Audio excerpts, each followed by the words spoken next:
رمضان شریف میں 3-4 چیزوں کا خاص خیال رکھنا ہے ہم نے، خاص۔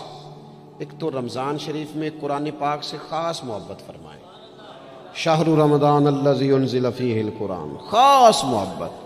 الحمدللہ ہمارے ہاں قرآن کے عالم بھی موجود ہیں، حافظ بھی موجود ہیں، بلکہ مسجدیں کم ہوتی ہیں، حافظ زیادہ ہوتے ہیں۔ یہ دیکھ لئیے مدارس کی خدمات ہیں اللہ کے فضل سے، قراء بھی ہیں، سب کچھ ہے۔ اب ضرورت ہے قرآن پاک سے محبت کرنے والوں کی۔ ہر نقیب، ہر خطیب یہ کہہ رہا ہے کہ سارا قرآن حضور کی تعریف ہے، کہتے ہیں نا جی، تو چاہیے نا کبھی کبھی رکا آئے محفل سے کہ جناب ہمارا دل کر رہا ہے ہمیں سورہ رحمان سنائی جائے۔ کبھی کبھی یہ رکے آتے ہیں نا فرمائشی رکے، یہ نعت پڑھے، یہ تو جب سب کہہ رہے ہیں یہ حضور کی نعت ہے سارا قرآن، تو کو رکا آنا چاہیے نا، آج سورہ حامیم سجدہ کی تلاوت سنائی جائے، آنے چاہیے نا یہ والے رکے بھی، صحیح کہہ رہا ہوں نا؟ تو خوب ارادہ کریں کہ قرآن مجید سننا ہے۔ ہم کھڑے رہتے ہیں، پاسپورٹ کے دفتر بھی 1.5 گھنٹہ لوگ کھڑے ہیں، شناختی کارڈ کے دفتر میں بھی کھڑے، امیگریشن کی لائنوں میں بھی کھڑے۔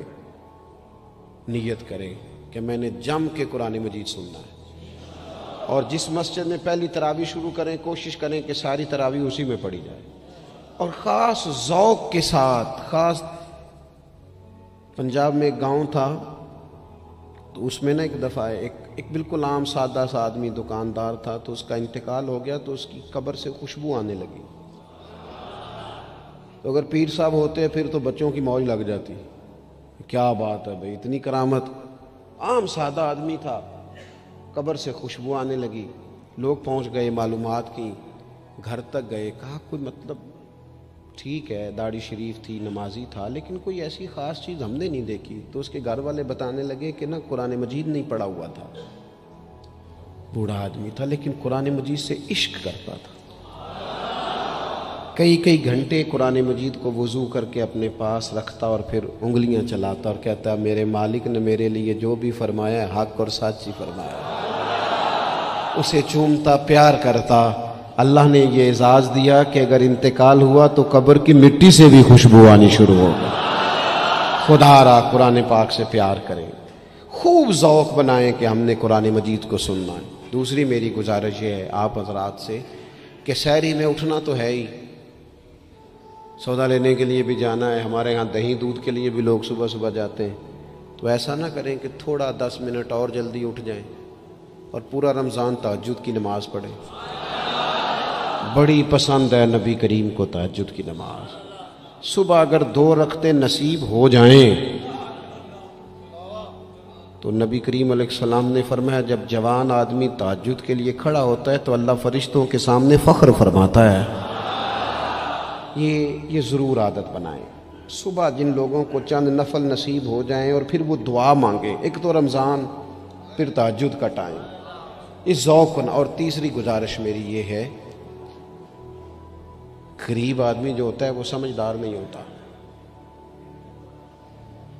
چونکہ عقل مند ہونے کے لیے تو پیسے ہونا بھی تو ضروری ہے نا۔ میں نے دیکھا ہے کہ بالکل ان پڑھ آدمی ہو لیکن سیٹھ ہو نا تو بڑے بڑے سیانے لوگوں کو نصیحتیں کر رہا ہوتا ہے اور اس کی سنی بھی جا رہی ہوتی۔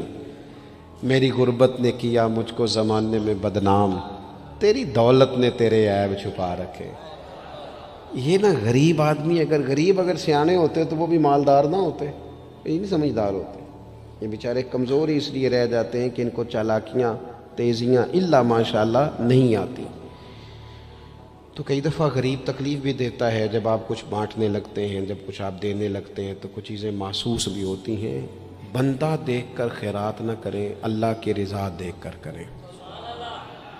ہمیں صحیح حدیث میں اس شخص کا تذکرہ بھی ملتا ہے جس نے آ کے نا محبوب کی چادر کو کھینچا تھا، یہ بخاری میں، اور گردن مبارک پہ نشان پڑ گیا تھا۔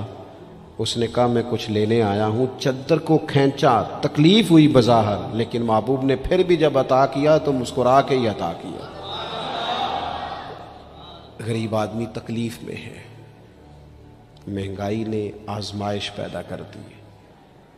تھوڑے سے امیر لوگ اگر اپنے اخراجات میں کمی لائیں، اگر جو عید پر 6 جوڑے بنواتا ہے وہ 2-4 سے گزارا کر لے، تھوڑا سا اپنے اخراجات کو کم کر کے صرف اپنے رشتہ داروں میں، اپنے دائیں بائیں تھوڑی سی توجہ کریں۔ اور ایک بات کا ضرور خیال فرمائیں،